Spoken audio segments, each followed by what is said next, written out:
እግዚአብሔር የልቤን ያውቃል። አፌ ነው እንጂ ልቤ ክፋት የለውም። ልቡ የዋህ ነው፣ አፉ ነው እንጂ ምርጫ ስላጣው ነው እንደዚህ ማደርገው። እግዚአብሔር የልቤን ስለሚያውቅ ይረዳኛል። እነዚህ ንግግሮች ልክ ላልሆኑ ተግባራችን የምንልካቸው ጠበቃ ቃሎች ናቸው። በእርግጥ እግዚአብሔር የልባችንን ያውቃል። ነገር ግን ሰው በልቡ መልካምነት ሞልቶ ስራው ግን ክፋት ሊሆን ይችላል። እግዚአብሔርስ በልቡ መልካም እያሰበ ተግባሩ የተበላሸበትን ሰው ይረዳል? እስቲ እንደ እግዚአብሔር ቃል እንይ። ቅዱሱ መጽሐፍ ላይ ጠቢቡ ሰለሞን በምሳሌ ሲመክረን አጥብቀህ ልብህን ጠብቅ የህይወት መውጫ ከእርሱ ነውና በማለት ተግባር ሁሉ ከልብ እንደሚመነጭ ይነግረናል።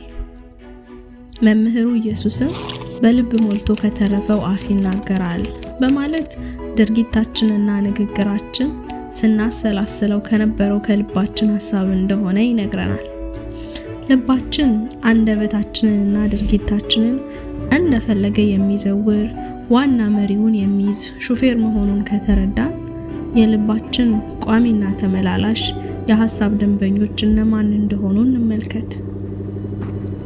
ከልብ ክፉ ሐሳብ፣ መግደል፣ ምንዝርነት፣ ዝሙት፣ መስረቅ፣ በውሸት መመስከር፣ ስድብ ይወጣል ይለናል መምህሩ ኢየሱስ። ነብዩ ኤርምያስም የሰው ልብ ከሁሉ ይልቅ ተንኮለኛ እጅግም ክፉ ነው፣ ማንስ ያውቀዋል ብሎ በትዝብት ተናግሯል።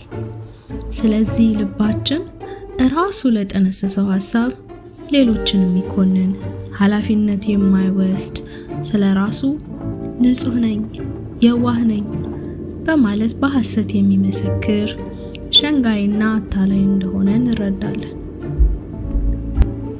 የራስ ልብ የማይታመንበት ጉድ እና ምን ተሻለ ካላችሁ ቀይሩት። ሌላ ልብ ልስጣችሁ፣ አሮጌውን ልባችሁን ቀይሩት ይለናል እግዚአብሔር።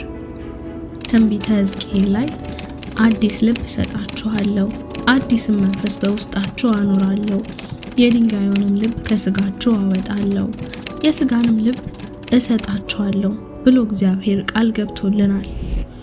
ስለዚህ ከመዝሙረኛው ዳዊት ጋር አንድ ላይ አቤቱ ንጹህ ልብን ፍጠርልኝ፣ የቀናውን መንፈስ በውስጤ አድስ ብንል ይሻለናል።